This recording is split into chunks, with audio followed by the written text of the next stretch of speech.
Good morning, dear children. Today I will teach you the third chapter of geography, that is water bodies. Water bodies. Water, which covers almost 70% of the earth. The largest water body is the ocean, and the other water bodies can be categorized as glaciers, ice caps, groundwater, fresh water, and other atmospheric water. In fact, 97% of our water resources are salt water, glaciers, and fresh water. The rest part of the water is stored in rivers, lakes, and is more or less directly usable by the humans. Moving on next, you have different kinds of water bodies: rivers, lakes, ponds, oceans. First of all, we will see how does the water come back to the earth's surface. It is also known as a hydrological cycle, or you can say the water cycle. The water cycle, also called as hydrological cycle, describes the continuous movement of water as it makes a circuit from the oceans to the atmosphere, to the earth, and on and again. Most of the earth's water is in the ocean. The sun, which drives the water cycle, heats water in the ocean. In simple words, let me explain you. The water of the surface is evaporated by the heat of the sun, and this process is called evaporation. It moves further, becomes water vapor, and forms cloud by the process of condensation. They form bigger clouds holding water droplets, and these water droplets come back to the ground by the process of precipitation, and from this surface the water runs off to the surface water again. This particular process is known as water cycle. Moving on next, we will see the oceans. What are oceans? Oceans are the continuous body of salt water that is contained in enormous basin on Earth's surface. 70% of the Earth's surface is covered with oceans. 71% of the Earth's surface is covered by ocean. About 25% of all the world's oil comes from beneath the ocean floor. An ocean is a self-contained world with a complex food chain. Many organisms live there. The temperature is 28 degrees Fahrenheit. Ocean water has the tiny specks of gold floating in it. Moving on next, we will see the first ocean, the Pacific Ocean. Pacific Ocean, which is the largest and the deepest of all the oceans in the world, exists from the Arctic Ocean in the north to the Southern Ocean in the south, and is bounded by the continents of Asia and Australia in the west and Americas in the east. This part you can see bounded by 4 different continents: Asia, Australia, North America, and South America.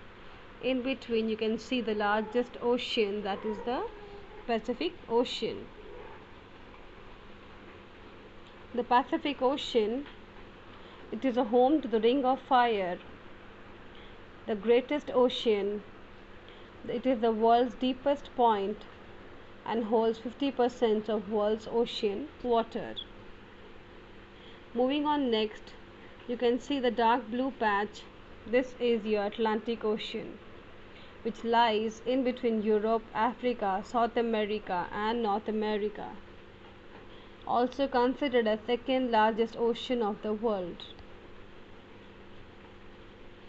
It was the first ocean to be crossed by ship and airplane, and it is named from the Greek word Atlantikos, which came to be known as English language at that time the Sea of Atlas. Well, the Atlantic Ocean is the world's saltiest sea. Moving on next, this dark blue patch again you can see between Africa, Asia and Australia. This is our Indian Ocean, the third largest of the world's ocean divisions, bounded by Asia to the north, Africa to the west and Australia to the east. The Indian Ocean is the third largest saline water body of the world, derives its name from our country India. The only ocean which has got the name from a country is the warmest ocean in the world. It is also known as Ratnakara in Sanskrit, which means maker of jewels. It has a limited marine animal life, which is due to higher water temperature of the ocean, because the temperature is warm, so marine animals cannot live in this ocean. And the water in the Indian Ocean have one of the lowest oxygen content of the world, owing to greater evaporation rate in this ocean.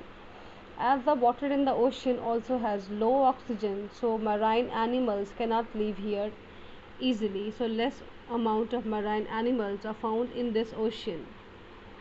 Moving on next to Arctic Ocean, you can see the upper part, this blue part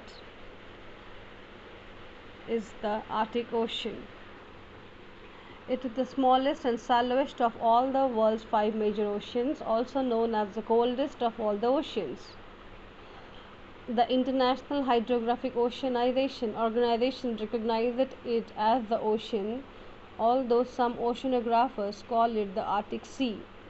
Also called at Arctic Sea, this Arctic Ocean is the smallest and shallowest of all the 5 major oceans of the world.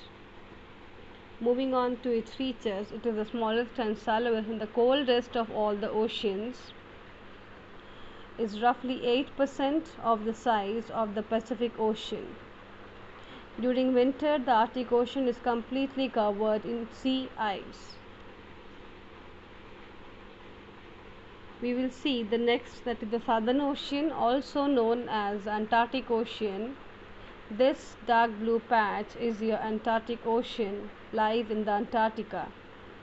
The Southern Ocean, also called as the Antarctic Ocean, comprises the southernmost waters of the world ocean, generally taken to be south of 60 degrees south latitude and encircling Antarctica. Covering the whole Antarctica, it is known as the Antarctic Ocean, and as it lies in the southern hemisphere, also called the Southern Ocean. Now, why this characteristics of southern oceans are: it is as the ferocious weather, a dangerous weather, high waves, located between 60 degrees south and continent of Antarctica, isolates surface water. It is the deepest point located in South Sandwich Trench, no well-defined basin. Why are oceans important? Oceans are important because it allows for transportation, navigable, habitat for many animals, variety and abundant of resource of food, oil wells. I told you all maximum oil content are found at the ground level of the ocean, and oceans also affect the weather and the climate of a place. The next part of the chapter, that is sea, lakes and water pollution, I will teach you in the next part of this video. Till then, save water, be safe. Thank you.